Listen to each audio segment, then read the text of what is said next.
keenam, zihar, ila, dan li'an. Istilah zihar diambil dari kata zahar yang berarti punggung. Menzihar maksudnya adalah suami haram menggauli istrinya untuk selama-lamanya. Zihar adalah ucapan suami kepada istrinya setelah Islam datang. Islam menyatakan bahwa zihar bukan talak. Zihar adalah perbuatan yang kutuk dan haram hukumnya.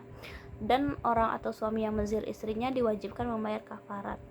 Dasar hukum zihar yaitu para ulama sepakat mengatakan bahwa zihar itu hukumnya haram. Oleh sebab itu orang yang melakukan zihar berarti melakukan perbuatan yang berdosa.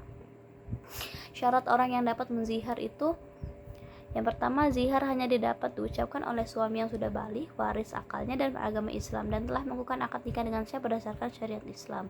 Akibat dari zihar itu: yang pertama, suami haram mencampuri istrinya sebelum ia membayar fidyah. Kedua, suami istri haram berhubungan kelamin. Juga perbuatan-perbuatan yang mengarah itu seperti berpelukan, berciuman, dan lain sebagainya.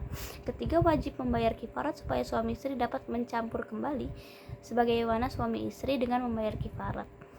Kafarat zihar yaitu memerdekakan budak kalau tidak punya dan tidak mampu, berpuasa 2 bulan berturut-turut, kalau tidak kuat memberi makan 60 orang miskin.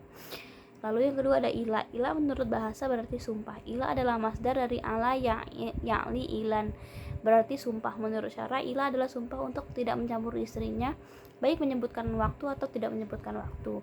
Berdasarkan surah Al-Baqarah ayat 226, suami diberi batas waktu kafarat sampai maksimal 4 bulan untuk memilih antara kembali mencampuri istrinya dengan membayar kafarat atau kafarat sumpah atau menceraikannya. Dasar hukum ila yaitu Quran surah Al-Baqarah ayat 226 sampai 227.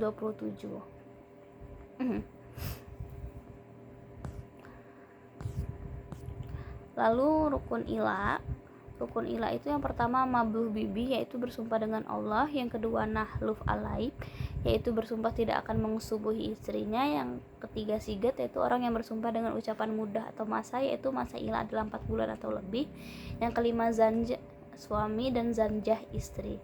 Kafarat ila yaitu memberi makan 10 orang miskin atau memberi pakaian kepada 10 orang miskin itu, atau memerdekakan seorang budak. Apabila tidak sanggup maka dapat berpuasa selama 3 hari. Lalu yang ketiga li'an. Li'an diambil dari masdar la'ana li'anan, terambil dari kata asal al-la'anu yang berarti kutukan, jauh atau laknat. Li'an adalah sumpah seorang suami apabila ia menuduh istrinya berbuat zina. Sumpah itu diucapkan 4 kali bahwa tuduhannya benar, dan pada sumpah yang kelima ia meminta kutukan Allah itu berdusta.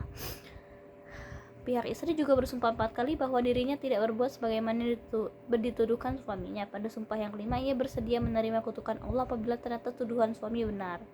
Dasar hukum li'an yaitu adalah Quran surah An-Nur ayat 6-7, yaitu dan orang-orang yang menuduh istrinya berzina padahal mereka tidak ada mempunyai saksi selain diri mereka sendiri, maka persaksian orang itu ialah 4 kali bersumpah dengan nama Allah bahwa sesungguhnya dia adalah termasuk orang-orang yang benar. Tata cara li'an yaitu pertama, suami bersumpah 4 kali dengan menggunakan kata tuduhan zina atau pengingkaran anak yang digandung istri tersebut, diikuti dengan sumpah yang kelima dengan kata-kata laknat Allah atas dirinya apabila tuduhan itu atau pengingkatan tersebut dusta. Terus untuk yang kedua, istri menolak tuduhan dan pengingkaran tersebut dengan sumpah 4 kali dengan kata tuduhan atau pengingkaran tersebut tidak benar, diikuti dengan sumpah yang kelima dengan kata-kata murka Allah atas dirinya apabila tuduhan tersebut terbukti benar. Akibat dari hukum li'an ini mengakibatkan perceraian antara suami dan istri untuk selama-lamanya dan tidak dapat melakukan rujuk. Sekian, terima kasih.